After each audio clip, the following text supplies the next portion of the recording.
প্রিয় ছাত্রছাত্রীরা, আশা করি তোমরা সবাই ভালো এবং নিরাপদে আছো। আজকে আমি তোমাদেরকে হিসাব বিজ্ঞান দ্বিতীয় পত্রের দশম অধ্যায়ের ব্যবস্থাপনা হিসাব বিজ্ঞান পরিস্থিতি পড়াবো। এই অধ্যায়ের দুটা অংশ, একটা বাজেট, একটা ব্যয় পরিমাণ মুনাফা সম্পর্ক বিশ্লেষণ।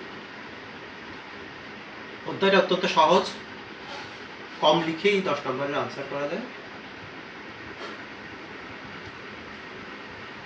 ফিনান্সে চতুর্থ অধ্যায়েও আছে, আবার হিসাব বিজ্ঞানেও আছে, তাই দুদিকেই তোমাদেরকে এটা সাপোর্ট দিবে। চ্যাপ্টারে আমি যে অংশটা পড়াবো সেটা হলো ব্যয় পরিমাণ মুনাফা সম্পর্ক বিশ্লেষণ। অর্থাৎ আমরা যখন কোনো পণ্য উৎপাদন করি তার একটা ব্যয় হয়, আর আমি কি পরিমাণ উৎপাদন করব, ব্যয় আমার কি পরিমাণ উৎপাদন হবে তার সাথে মুনাফার একটা সম্পর্ক আছে। তাই অধ্যায়ের এই অংশের নাম ব্যয় পরিমাণ মুনাফা সম্পর্ক বিশ্লেষণ। দুই ধরনের ব্যয় নিয়ে একটু ধারণা দিব। পরিবর্তনশীল ব্যয়, স্থায়ী ব্যয়। পরিবর্তনশীল ব্যয় কি?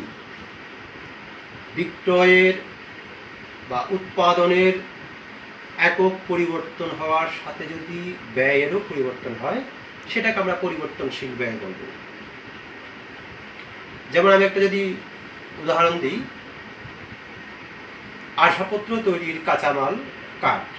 এক সেট আসবাবপত্র তৈরির জন্য যদি 10,000 টাকার কাঠ লাগে, 2 সেট তৈরি করতে 20,000 টাকা লাগবে, 3 সেট তৈরি করতে 30,000 টাকা লাগবে। অর্থাৎ যে হারে বা যে অনুপাতে একক বাড়বে বা কমবে, ব্যয়টাও আনুপাতিক হারে বাড়বে বা কমবে, ওই ব্যয়কে পরিবর্তনশীল ব্যয় বলে। স্থায়ী ব্যয়, উৎপাদনের একক বা মাত্রা পরিবর্তন হলেও ব্যয় যদি পরিবর্তন না হয়, ব্যয়টা যদি স্থায়ী হয়, স্থির হয়, তাকে স্থায়ী ব্যয় বলে। একটা উদাহরণ দিই, আসবাবপত্র তৈরির জন্য আমরা যদি একটা কারখানা ভাড়া নিই, ওই কারখানার মাসিক ভাড়া যদি 10,000 টাকা হয়ে থাকে, আমার এই ব্যয়টা স্থায়ী ব্যয়, ফিক্সড কস্ট। কারণ আমি উৎপাদন বেশি করি কম করি তার সাথে আমার এই ব্যয়ের কোনো সম্পর্ক নেই। আমি উৎপাদন যদি একেবারে নাই করি, আমাকে এই ব্যয়টা দিতেই হবে, করতেই হবে, তাই এটা স্থায়ী ব্যয়। এবার আমি সূত্রসমূহ নিয়ে একটু বলবো। চ্যাপ্টারটা পুরোটাই সূত্র নির্ভর। সূত্র ভালোভাবে মনে রাখতে পারবে, সূত্রগুলো প্রয়োগ করতে পারলেই সহজেই অঙ্কের উত্তর করা যাবে। খুব কম লিখেই 10 নম্বরের উত্তর করা যায়। অর্ধেক পেজ লিখলেও 10 নম্বর পাওয়া যায়। রিকোয়ারমেন্ট বা করণীয়গুলো খুবই ছোট। বিক্রয়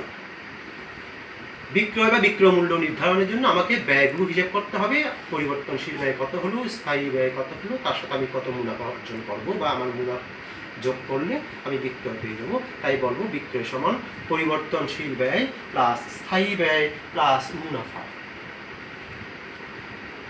পরিবর্তনশীল ব্যয়, স্থায়ী ব্যয় মানে হলো আমার মোট ব্যয়। আমার মোট ব্যয়ের সাথে আমি মুনাফা যোগ করলে আমি বিক্রয় পেয়ে যাব। তাই বিক্রয় সমান পরিবর্তনশীল ব্যয় প্লাস স্থায়ী ব্যয় প্লাস মুনাফা। এখান থেকে আরও কয়েকটা সূত্র হতে পারে। প্রশ্ন যদি তোমাকে ক নাম্বার দিয়ে বলে পরিবর্তনশীল ব্যয় নির্ণয় করো, তাহলে তুমি বিক্রয় থেকে স্থায়ী ব্যয় মুনাফা বিয়োগ করবে। তোমাকে যদি স্থায়ী ব্যয় নির্ণয় করতে বলে ক নাম্বার দিয়ে, বিক্রয় থেকে পরিবর্তনশীল ব্যয় মুনাফা বিয়োগ করবে। তোমাকে যদি ক নাম্বার দিয়ে মুনাফা নির্ণয় করতে বলে, তুমি বিক্রয় থেকে পরিবর্তনশীল ব্যয় আর স্থায়ী ব্যয় বাদ দেবে। ক নাম্বার দিয়ে যদি তোমাকে বিক্রয় নির্ণয় করতে বলে, তুমি পরিবর্তনশীল ব্যয়, স্থায়ী ব্যয়, মুনাফা তিনটা যোগ করে দিলে বিক্রয় করে পেয়ে যাবে। অর্থাৎ আমি 1 নাম্বারের মধ্যে বেশ কয়েকটা সূত্র একসাথে দেখিয়ে দিলাম, তাই নতুন করে আমি এগুলো লিখি নেই। কন্ট্রিবিউশন মার্জিন, অবদান বা দত্তাংশ।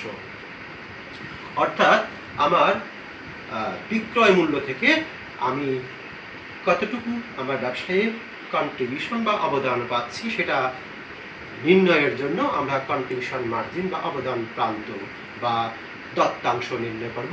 এটা নির্ণয়ের দুটা সূত্র আছে এবং 1 নম্বর সূত্র থেকে আসবে। যেমন কন্ট্রিবিউশন মার্জিন বা অবদান বা দত্তাংশ সমান স্থায়ী ব্যয় আর মুনাফা, এই দুটোটা যোগ করলে আমার কন্ট্রিবিউশন হবে। আবার স্থায়ী ব্যয় আর মুনাফা যোগ করে যদি আমার কন্ট্রিবিউশন হয়ে থাকে, অবদান হয়ে থাকে, দত্তাংশ হয়ে থাকে, তাহলে একইভাবে খুব সহজেই বোঝা যায় বিক্রয় থেকে যদি আমি পরিবর্তনশীল ব্যয় বাদ দিই তখনও আমার কন্ট্রিবিউশন বা দত্তাংশ বা অবদান হবে। একক প্রতি কন্ট্রিবিউশন মার্জিন, অর্থাৎ আমি যদি প্রতি এককে আমার কন্ট্রিবিউশন টোটাল নয়, প্রতি এককে যদি নির্ণয় করতে চাই আমার এক এককের বিক্রয় মূল্য কত, আমার ওই এককের জন্য আমার পরিবর্তনশীল ব্যয় কত হলো, তখন আমি কন্ট্রিবিউশন মার্জিন পেয়ে যাব। সমচ্ছেদ বিন্দু এককে, তার আগে আমি একটু সমচ্ছেদ বিন্দু নিয়ে বলি।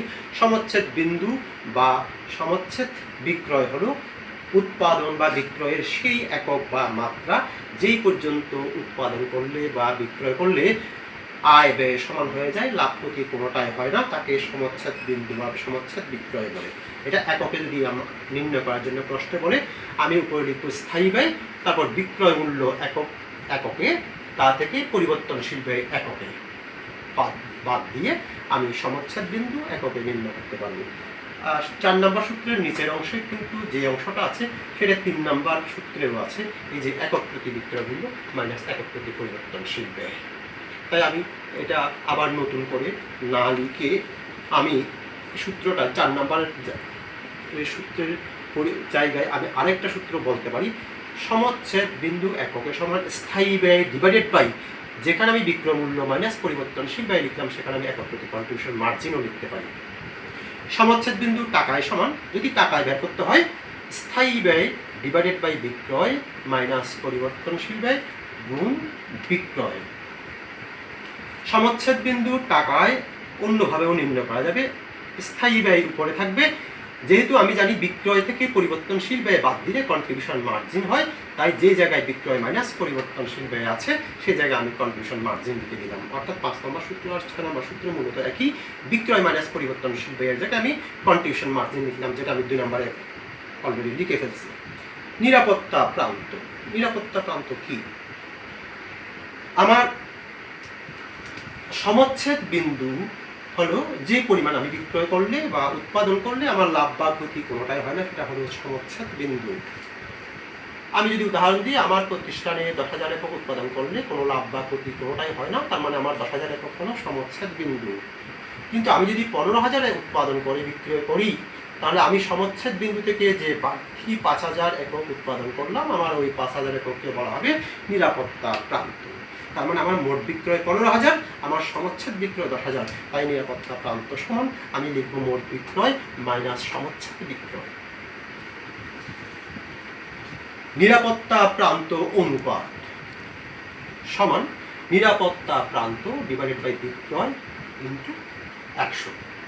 এখানে আমি 6 নম্বর সূত্রে সমচ্ছেদ বিন্দু টাকায় সমান স্থায়ী ব্যয় ডিভাইডেড বাই কন্ট্রিবিউশন মার্জিন অনুপাত লিখলাম। তাহলে কন্ট্রিবিউশন মার্জিন অনুপাত যে লিখলাম, কন্ট্রিবিউশন মার্জিন অনুপাতের একটা সূত্র আছে, আমি 9 নম্বরের সূত্রটা লিখে দিব। কন্ট্রিবিউশন মার্জিন অনুপাত সমান, কন্ট্রিবিউশন মার্জিন অনুপাত সমান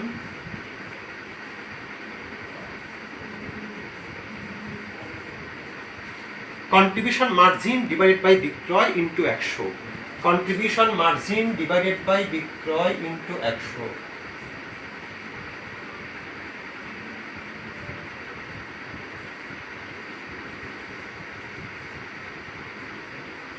তাহলে আমি পেয়ে যাব কন্ট্রিবিউশন মার্জিন অনুপাত। এই ধরনের আরো অনেক সূত্র আছে, তবে ওই সূত্রগুলো আমার এই সূত্রের সাথে কিভাবে সম্পর্কিত সেই জিনিসটা আমি বলে দিলাম। আমি এবার একটা অঙ্ক করে এই সূত্রগুলো আমরা কিভাবে প্রয়োগ করব সেই জিনিসটা একটু দেখাতে চাই, যাতে করে তোমরা সহজেই অঙ্ক করতে পারো।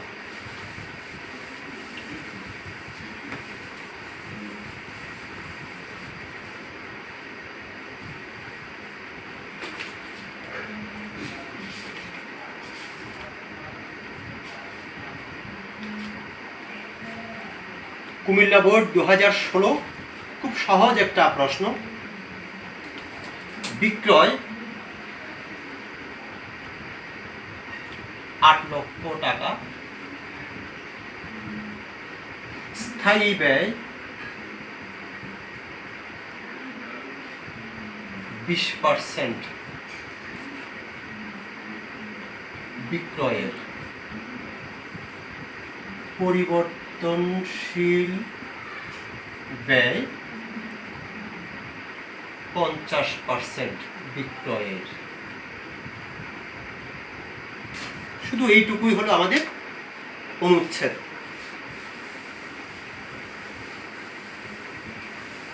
কতে বলা হলো মোট ব্যয় নির্ণয় করো। স্বাভাবিকভাবে আমি স্থায়ী ব্যয় আর পরিবর্তনশীল ব্যয় দুই ধরনের ব্যয় যোগ করলেই মোট ব্যয় হয়ে যাবে। তাহলে মোট ব্যয় সমান স্থায়ী ব্যয় প্লাস পরিবর্তনশীল ব্যয়।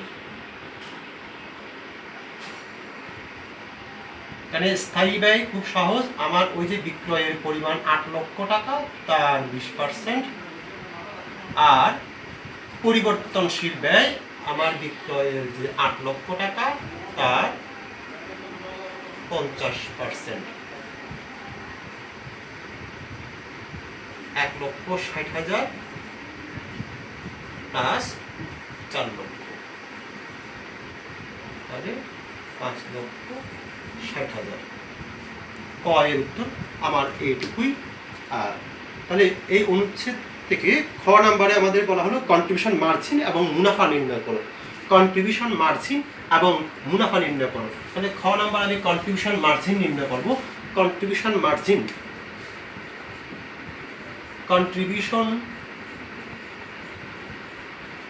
মার্জিন সমান বিক্রয় মাইনাস পরিবর্তনশীল ব্যয়। ইতিমধ্যে আমি সূত্র তোমাদেরকে লিখে দিয়ে ফেলছি। আমার বিক্রয়ের টাকা 8 লক্ষ টাকা, আমার পরিবর্তনশীল ব্যয় আমি ইতিমধ্যে ব্যয় করছি 8 লক্ষ টাকার 50% 4 লক্ষ টাকা, তাহলে আমার কন্ট্রিবিউশন মার্জিন হবে 4 লক্ষ টাকা। কতে আমার আরেকটা করণীয় আছে, মুনাফা নির্ণয় করতে বলা হলো। তাহলে মুনাফা সমান আমি জানি বিক্রয় মাইনাস মোট ব্যয়। আমার বিক্রয়ের পরিমাণ দেওয়াই আছে 8 লক্ষ টাকা, কত সহজ দেখো। আর কন্ট্রিবিউশন মার্জিন অর্থাৎ আমার মোট ব্যয় আমি ক নাম্বারে যেটা নির্ণয় করলাম, স্থায়ী ব্যয় আর পরিবর্তনশীল ব্যয় মিলে একটা হলো 4 লক্ষ, আরটা হলো 1,60,000, 5,60,000। আমি এটা থেকে এটা মাইনাস করেই আমার মুনাফার পরিমাণ পেয়ে যাব। তাহলে আমি দেখতে পাচ্ছি আমরা সূত্রগুলো ভালো করে জানা থাকলেই আমরা অঙ্কের উত্তর করতে পারবো। গ নাম্বারে আমাদেরকে বলা হলো সমচ্ছেদ বিক্রয় এবং নিরাপত্তা প্রান্ত নির্ণয় করো। সমচ্ছেদ বিক্রয় নির্ণয় করতে বলছে, তাহলে আমি সমচ্ছেদ বিক্রয় নির্ণয় করিয়ে দেখাই। সমচ্ছেদ বিক্রয়, ইতিমধ্যে আমি সমচ্ছেদ বিক্রয়ের সূত্র তোমাদেরকে দিয়ে দিলাম। সমচ্ছেদ বিক্রয় সমান স্থায়ী ব্যয় ডিভাইডেড বাই কন্ট্রিবিউশন মার্জিন গুণ বিক্রয়। তাহলে স্থায়ী ব্যয় আমরা ইতিমধ্যে নির্ণয় করছি কতে 8 লক্ষ টাকার 20%, 1,60,000 টাকা। আর কন্ট্রিবিউশন মার্জিনটাও আমরা খতে নির্ণয় করছি। কন্ট্রিবিউশন মার্জিন ছিল আমাদের 4 লক্ষ টাকা আর বিক্রয়ের পরিমাণ 8 লক্ষ টাকা। এতে আমাদের উত্তর আসবে 3,20,000 টাকা।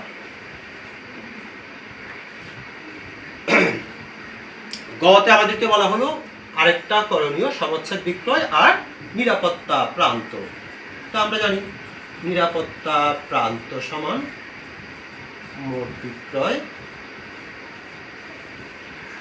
মাইনাস সমচ্ছেদ বিক্রয়। আমাদের মোট বিক্রয়ের পরিমাণ 8 লক্ষ টাকা, আর আমরা ইতিমধ্যে সমচ্ছেদ বিক্রয় নির্ণয় করছি 3,20,000 টাকা। মাইনাস করলেই আমরা নিরাপত্তা প্রান্ত পেয়ে যাব। তো সূত্রগুলো ভালো করে জেনে রাখবে, আশা করি অধ্যায়টা খুব সহজ হবে। তো তোমাদের সবাইকে ধন্যবাদ। পরবর্তী আর অন্য কোনো ক্লাসে আমরা অন্য একটা অধ্যায় নিয়ে আলাপ করব। ভালো থাকবে সবাই, সুস্থ থাকবে।